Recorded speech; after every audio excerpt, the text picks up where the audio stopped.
semuanya, perkenalkan nama saya Tirsa Senatri Susan Risa Masuk dengan NIM 2023-53069. Di sini saya sebagai ketua kelompok.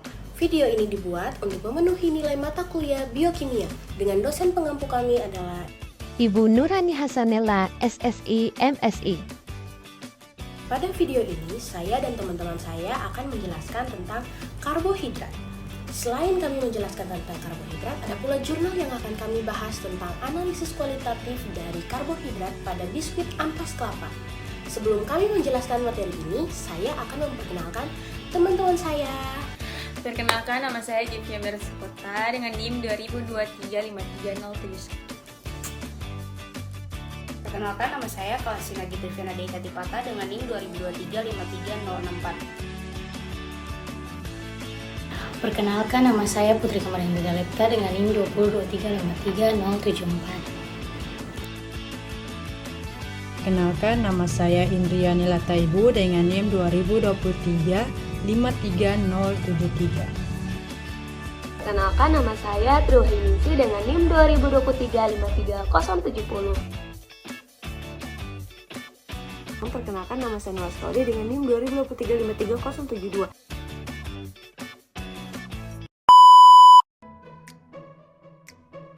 Di sini saya akan menjelaskan apa sih yang dimaksud dengan karbohidrat. Nah, jadi karbohidrat merupakan salah satu dari 3 makronutrien utama yang dibutuhkan oleh tubuh manusia. Selain protein dan lemak, karbohidrat adalah sumber energi utama yang dibutuhkan dalam tubuh. Nah, macam-macam karbohidrat tersebut terbagi menjadi 2 jenis, yaitu ada karbohidrat sederhana dan juga ada karbohidrat kompleks. Nah, yang pertama kita akan membahas karbohidrat sederhana. Nah, karbohidrat sederhana terbagi menjadi 2, yaitu ada monosakarida dan disakarida. Nah, untuk monosakarida terdiri dari 1 satuan gula dan disakarida terdiri dari 2 satuan gula.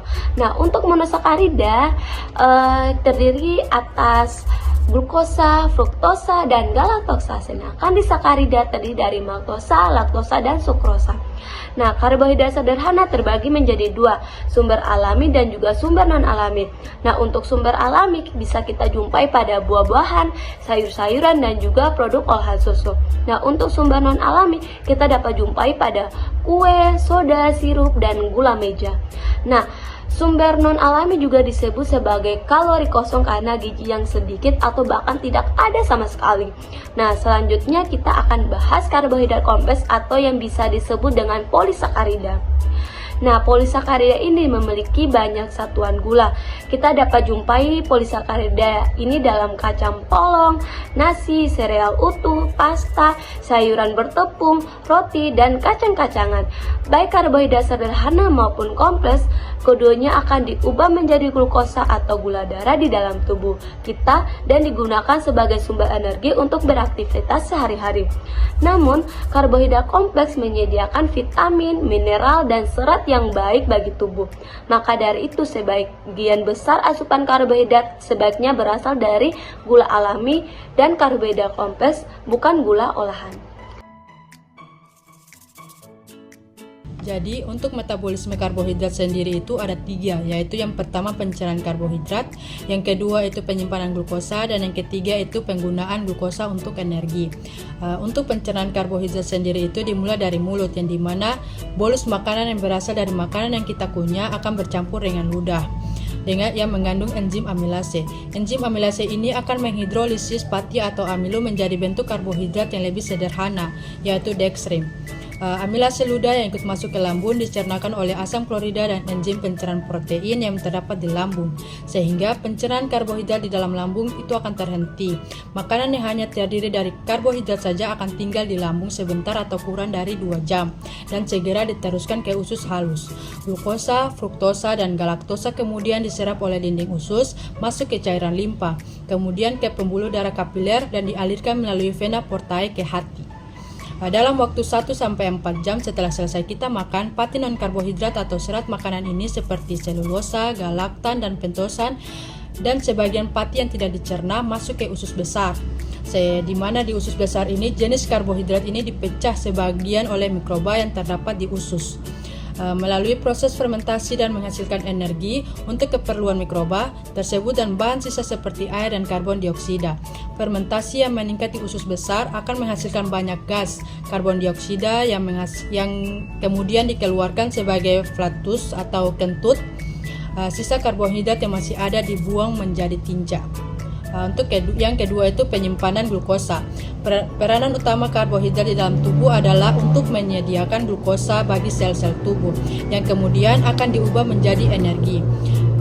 Kelebihan glukosa akan disimpan di dalam hati bentuk glikogen. Salah satu fungsi hati adalah menyimpan dan mengeluarkan glukosa sesuai kebutuhan tubuh kita.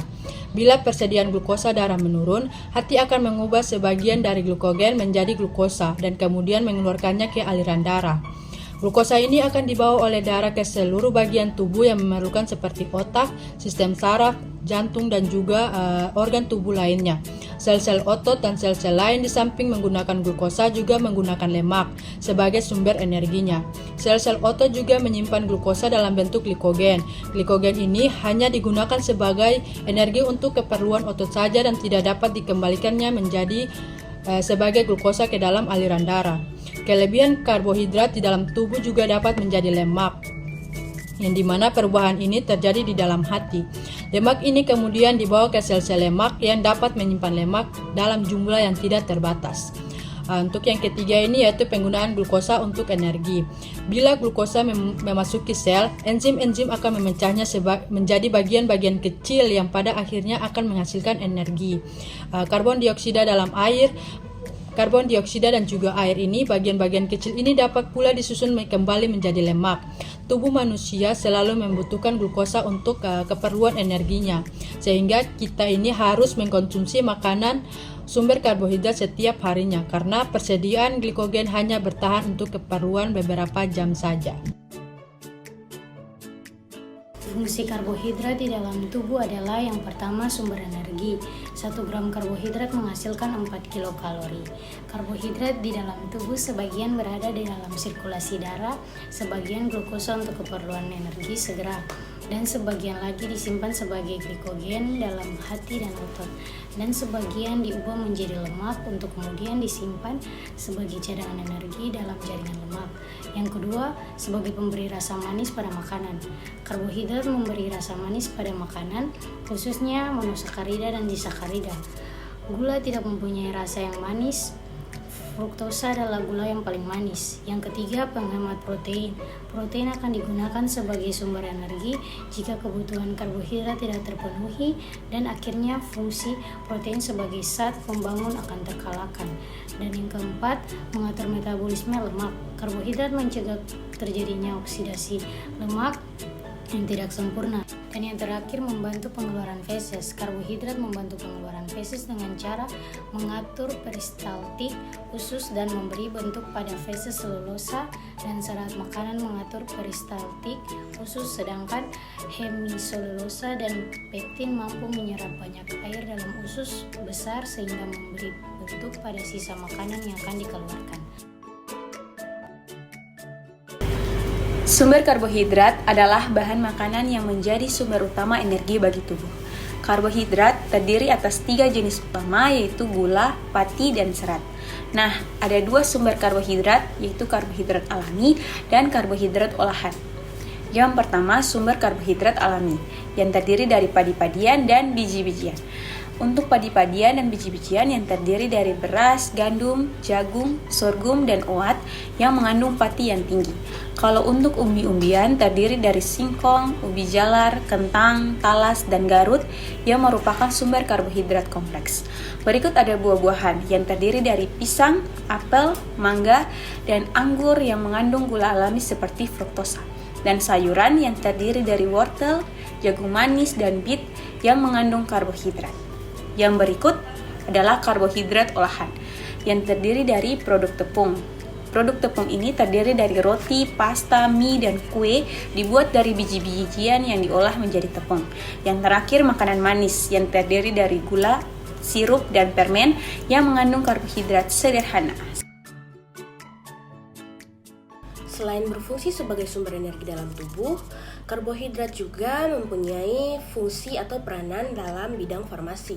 Karbohidrat ini dalam bidang farmasi sering digunakan sebagai bahan tambahan atau eksipien dalam formulasi obat. Contohnya ada laktosa yang sering digunakan sebagai pengisi dalam tablet, dan juga ada selulosa yang digunakan sebagai pengikat atau penghancur dalam sediaan padat seperti tablet dan kapsul.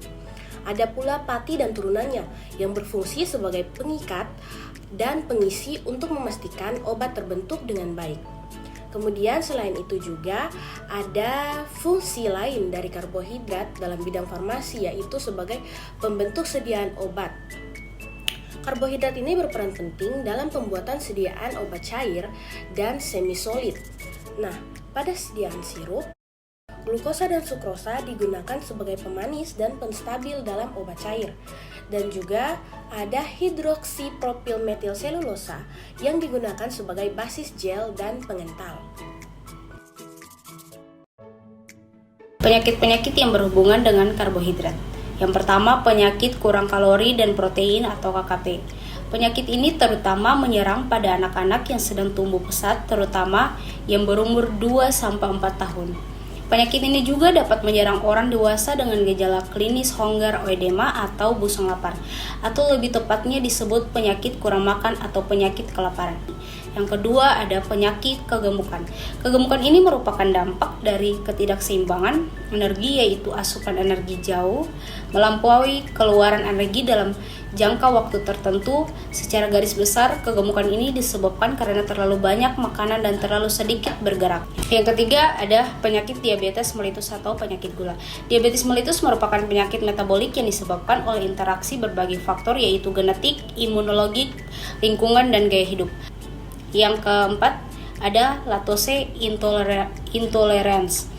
Penyakit ini merupakan gangguan metabolik yang mengenai disakarida laktosa